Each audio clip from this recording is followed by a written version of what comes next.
Now, let's talk about uh, operational amplifiers.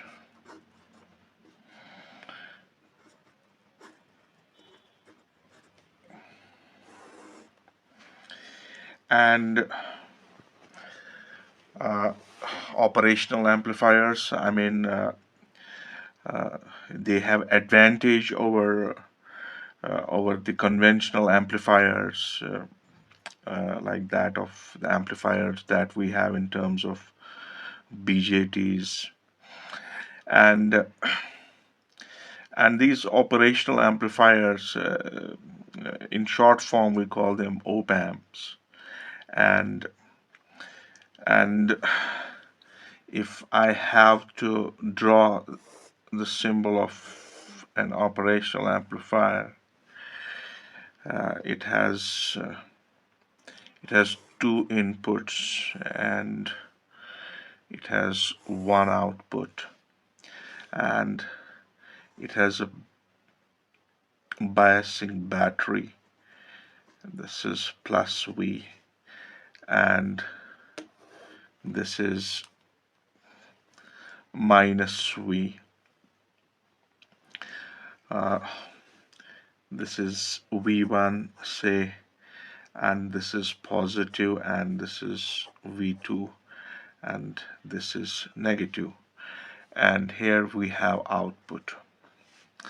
Now this operational amplifier is basically made of a range of differential amplifiers, and this amplifier has a lot of technological importance, and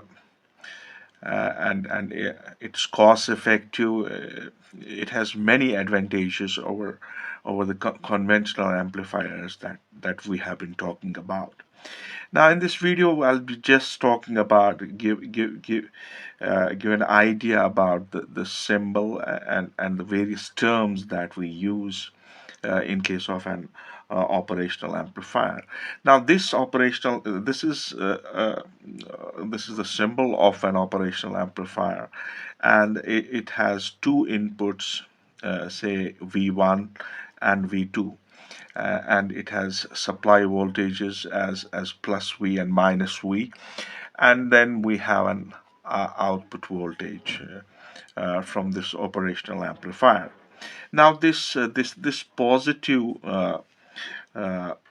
positive terminal is basically uh, it is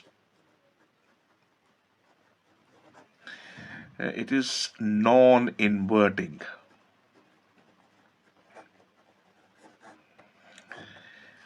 Non-inverting terminal, and uh, we better understand that what non-inverting means.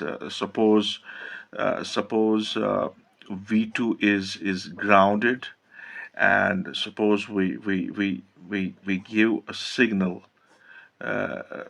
give a signal, to the positive terminal of this operational amplifier. So what we expect in the output is a lot of gain, and this gain is it ranges from 10 to the power of 4 to 10 to the power of 5, even up to 10 to the power of 6. This amplifier has a lot of gain that we can achieve once it's used for the technological purpose. So for non-inverting terminal, it means if I have an input, and suppose this is an input voltage with respect to the time, uh, we will have amplified signal, but that amplified signal will have the same phase.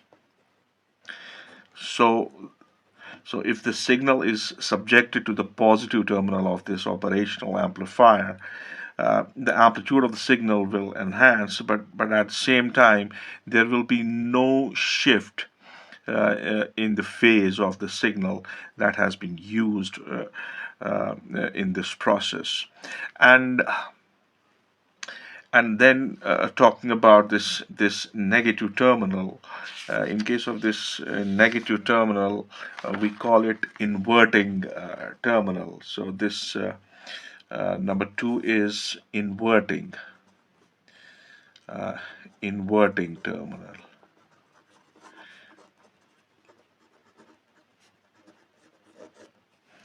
and this is negative.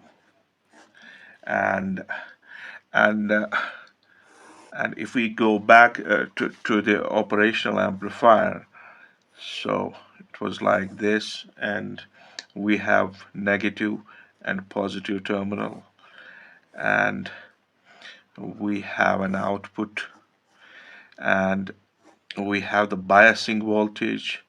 Say this is plus V and this is minus V.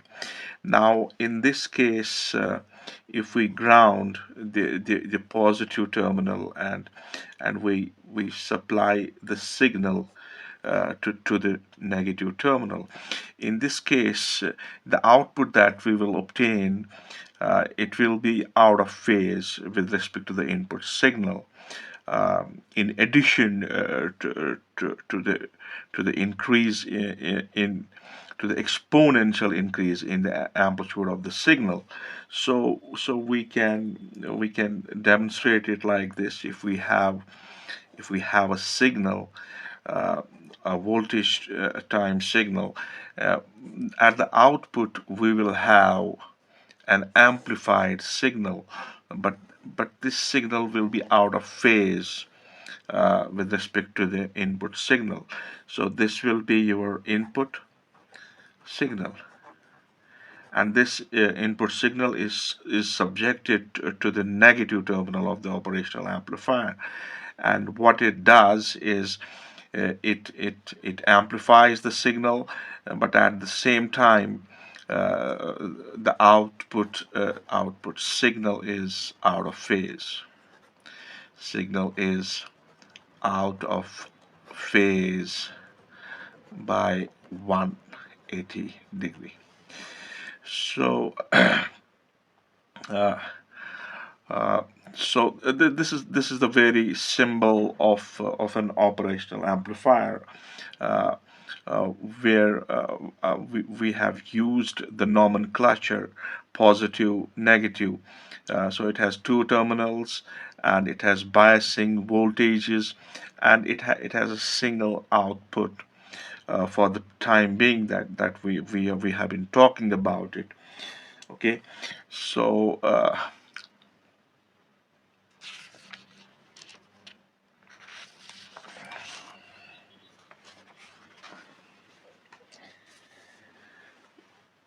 now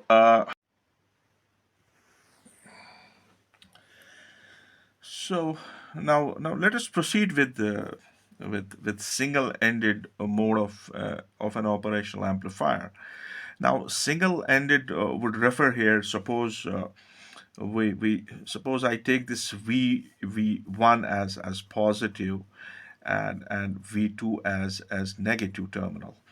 And we better understand that if the signal is given to the positive point, then there will be no phase shift in the signal, um, but there will be amplification, there will be gain, a lot of gain of the order of 10 raised power 5 to 10 raised power 6. And uh, if we give input signal to V2, in addition of the gain that we'll obtain, we will be changing the phase of the signal by 180 degree. There is one important point here is that this operational amplifier has, ideally its input impedance is infinite, and its output impedance is zero. So if we have to speak in a conventional way, I'll say that the input impedance of an operational amplifier is very large, and the output impedance of this operational amplifier is very small. Now, if the signal is given to, say, for example, to one of the terminals of the operational amplifier, now in this case, uh, the other one is grounded. In this case, we call it as a single-ended mode of operational amplifier. And it has to be borne in mind that the biasing of this operational amplifier is happening in addition to V1 and V2. So here I have not shown that. So you have biasing voltage for the operational amplifier as positive and negative. So if V1 is the terminal point where the signal is given and V2 is grounded. This mode of operation of operational amplifier, we call it single-ended mode operational amplifier. And the next important part of this this operational amplifier is the double ended mode of operational amplifier. So double ended mode of operational amplifier. Now, what happens in this case? In this case, we have an operational amplifier, and oh no, and say this is positive and this is negative. This is V1 and this is V2. Uh, we have supply biasing for this operational amplifier, and we have an output. Now, if we subject signals to both V1 as well as V2, if this is the case, then we call it double-ended mode operational amplifier. So we can see here that there is a difference of voltage that's there at the input of this operational amplifier. So if I take it as the biasing voltage is plus V and minus V. So what is quite evident here is that we have output and we have input. Now in this case, you have the difference of voltage. So that difference of voltage is V1 minus V2. So this output voltage of this operational amplifier, this must be directly proportional to the differential voltage. I should it should be directly proportional to differential voltage. So this V out is directly proportional to V1 minus V2. Okay, so if we take off this proportionality, we introduce a constant AD. So this AD is the gain of the amplifier. It's the gain of the amplifier when it is operated in double-ended mode. So double-ended is what it means is that we are providing signal to both the terminals of this operational amplifier, and and and and the difference of these two voltages refers to the differential voltage, and what is found is that this output voltage is directly proportional to the change in voltage in the input, and then V output comes out to be AD times V1 minus V2. So now, this AD, what we call as differential gain, it is an open loop gain because we are not subjecting anything from the output to the input in the form of feedback. So this AD should be kept in mind that it is open loop gain here. So AD is open loop gain. So this AD can be written as the ratio between output voltage and V1 minus V2. So we can write it as V out by VD. So VD is the differential voltage. So AD is V out by VD.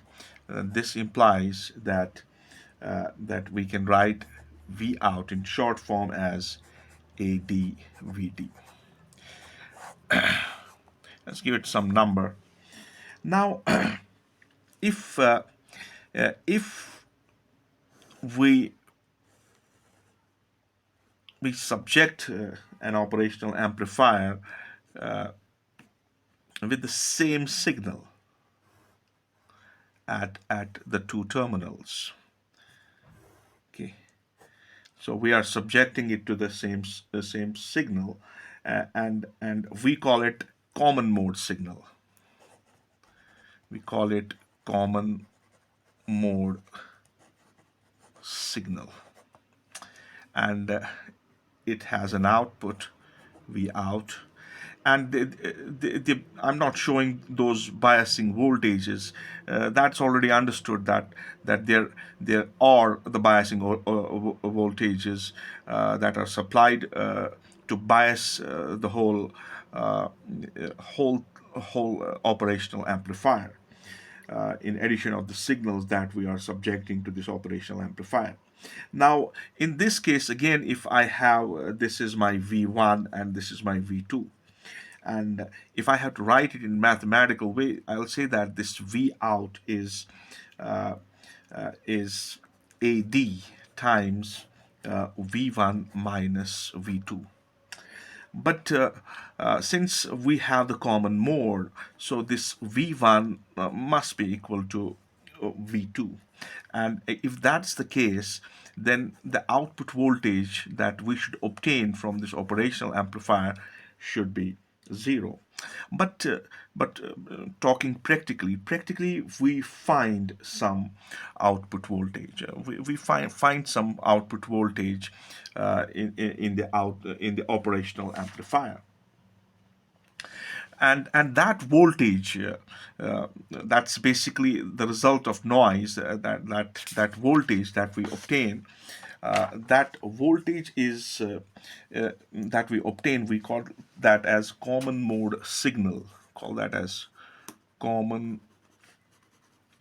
mode signal. And this common mode signal, which is basically noise, it is the average of V1 and V2, right? So this output voltage, what we find practically, ideally it should be zero. This output voltage is proportional to this common mode signal.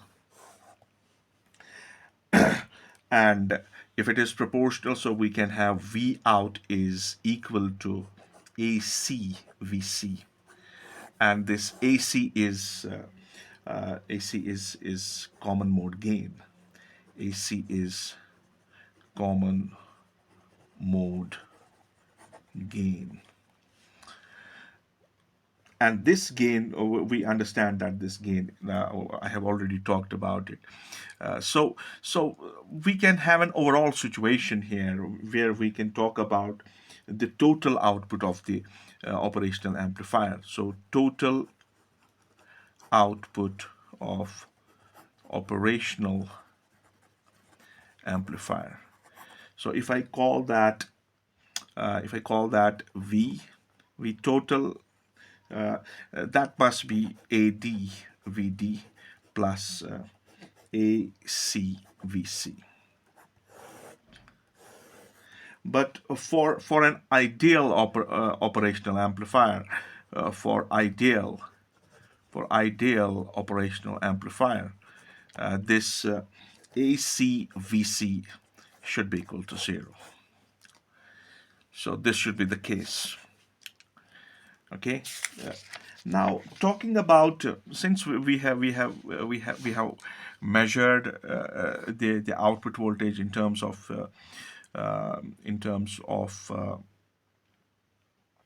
in terms of two inputs and one output, where we calculated the total output voltage, which is the summation of AD/VD and AC/VC.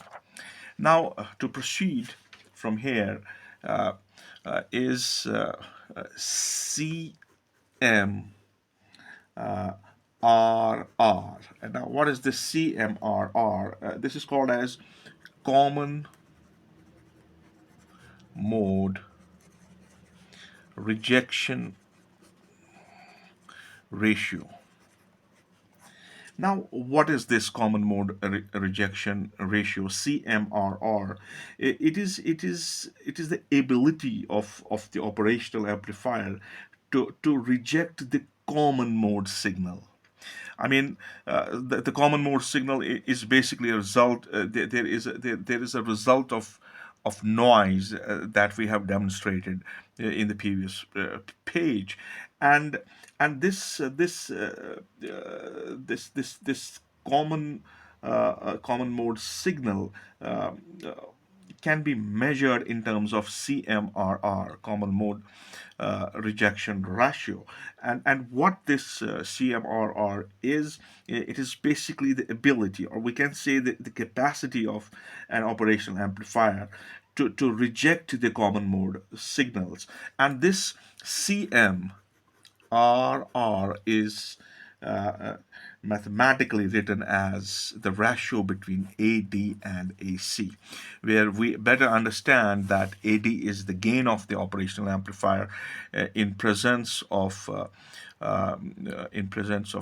two input signals, and AC is the gain of the operational amplifier when we have we have the same signal given to the two input terminals of the operational amplifier.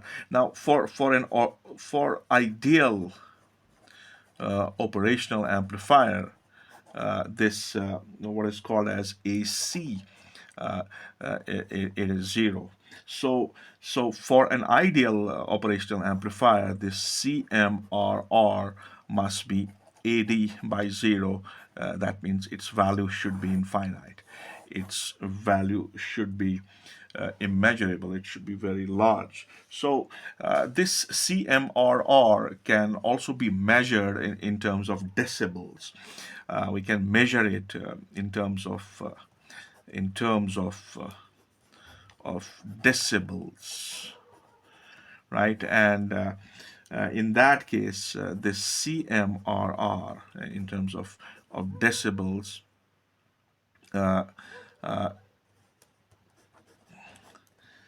it is some constant log to the base of 10 AD by AC.